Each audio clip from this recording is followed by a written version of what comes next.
Hi, everybody. I'm Jim Clark, and welcome to the first Men's and Women's Cross Country Weekly. We're talking with Cavalier Head Coach Rob Mizicko. And Rob, year two, are you more at ease in this second year as a head coach? Yeah, a lot more at ease. Just getting all the first year stuff, NCAA out of the way last year, and the GLIAC, it's made things a much smoother transition this year. And now the NCAA, a full-fledged member, makes things easier for you recruiting-wise in a lot of areas. Yeah, recruiting-wise, definitely. It's really neat because we get to compete in the regional meet this year, where last year the season was so short, 2 weeks shorter than what it will be this year. So we get to run all the way into November in the regional meet, so we're looking forward to that. 1 week under your belt, the Ric Sayre Invitational. Talk about it. Could have went better as far as the team goes. We're better on both the men's and the women's side.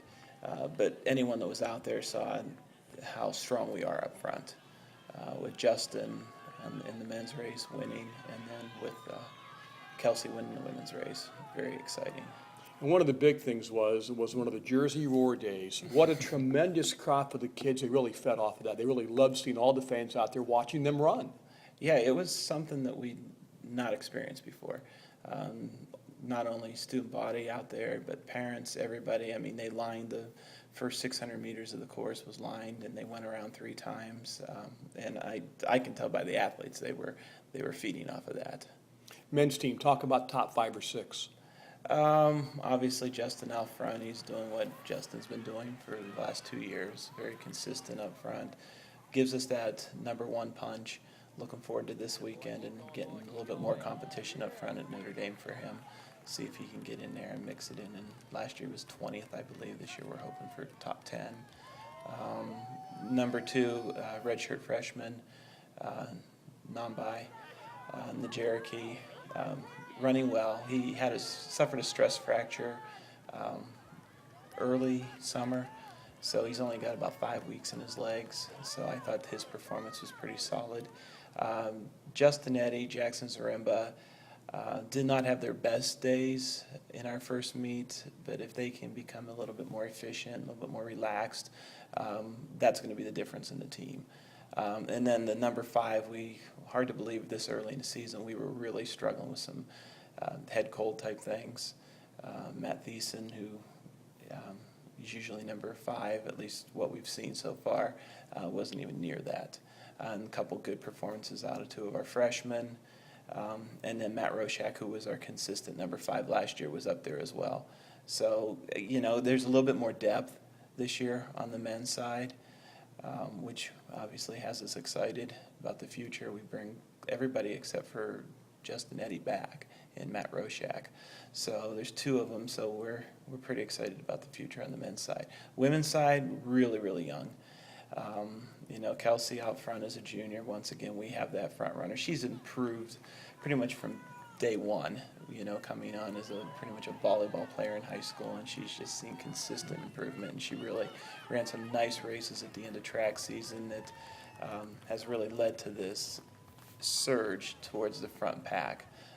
Big PR for her on Saturday in that meet, and we're looking forward to getting her a little bit more competition to see if we can press that 18-minute barrier in cross country, which would be, I think the fastest time ever run is like 18:11. So she's not that far off of that, so we're pretty excited about her stepping up. And then there's the pack, Annie Wise coming in as a sophomore, one of our freshmen, Sarah. She's running well, and then you've got Lauren, that whole group, a couple other freshmen, Annie Zaremba, Jackson's sister, as a freshman. We're pretty excited. It's the difference in the women's team is going to be their ability to put that 2 through 7 runners and move them up further. We know what we're going to get out of Kelsey up front, but if we're going to lower the team score, we have to get a push from that 2 through 7. You had the 1-2 punch with Lissa Yoder last year, and you're trying to find that second punch now to go with Kelsey Dickey. Yes, definitely. And it's going to be more of a team effort this year. Having Kelsey and Lissa up front last year was a huge benefit.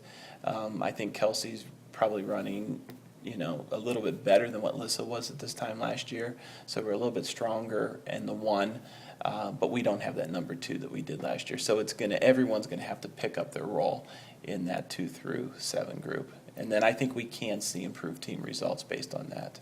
This week, South Bend, good performance from men last year. 4th of 21, big race for them, women as well. And you always like to run at the big race, the National Catholic at Notre Dame. Yeah, it's one of those races that's the kids look forward to. It's run on a golf course. It's very fan-friendly, and it runs fast. If you've ever been out to South Bend, it is flat, and the golf course is flat, so there's very few hills in the course, and it's, they're running across fairways, and everything is ideal.